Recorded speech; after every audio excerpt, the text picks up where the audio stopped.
կանխումից որևէ ուրիշ գործընթաց չի հասցնելու իրականացնել։ Նիկոլ Փաշինյանի կառավարման վնասների իրական գնահատումը եւ պետականության վերականգնման աշխատանքները այսպես թե այնպես մնալու են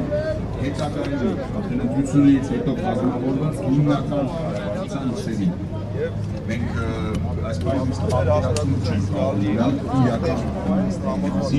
մենք գնալով ավելանում է։ Պարոն Համբարձումյան, այսինքն սեպտեմբերի 26-ից ակտիվ գործողություններ են ընթանալու այս իշխանության մեր գործընթացների մասին նախորդ բոլոր լրատվամիջոցներին մենք հաղորդելու ենք, թե ինչ ենք պլանավորում, ինչ ենք անելու, երբ ենք անելու, հետևաբար կհետևեք կտեսնենք։ Այսինքն հնարավոր է, որ 2026 թվականի ընտրություններին մենք այսօր ասել եմ, այո, մեր օրակարգը իմպիչմենտն է։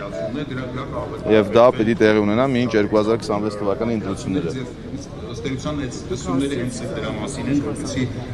Ոչ, որ հարցը ուղղեցին, ասացի, որ չեմ ծանոթացել, հետևաբար կարծիք չեմ հայտնի, մինչև չծանոթանամ ինչ են խոսել, ինչ են ասել եւ ինչ հայտարարություն են արել։ Այսինքն ձեզ պետք է ժողովրդի համախմբվածությունը, չէ՞ նաեւ։ Սկզբից ընդդիմադիր քաղաքական գործիչների եւ այո, եւ ժողովրդի համախմբվածություն առհասարակ է պետք, ոչ միայն քաղաքական պրոցեսների ժամանակ, առօրյա կյանքում էլ է պետք է համախմբվածությունը։ Բոլոր երկրում տեղի ունեցող գործընթացների ժամանակ էլ է պետք է համախմբվածությունը։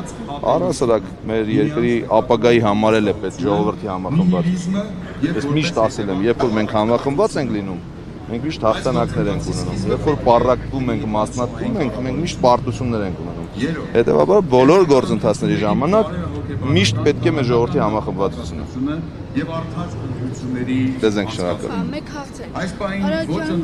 Վալոդա Գրիգորյանի սպանությունը դուք քաղաքական եթակա։ Այսօր խոսել եմ Վալոդա Գրիգորյանի ընկերն է։ Հաջորդ բոլոր ընտրությունները, որոնց կազմակերպիչ հանդես է գալու գործող վարչապետը, շատ դաժան բան տեղի ունեցավ։ Ինքս երկրին պիտանի մարդ էր։ Ընտրական տրամաբանությունը շատ ծրագրեր անկատար մնացին, բայց ես այն մարդը չեմ, որ 2018 թվականից չիմանալով ինչ-որ կարծիքներ հայտնել, թողեք թող քննությունը գնա կհասկանանք, քաղաքական էր, քաղաքական չէր, անձնական չէր,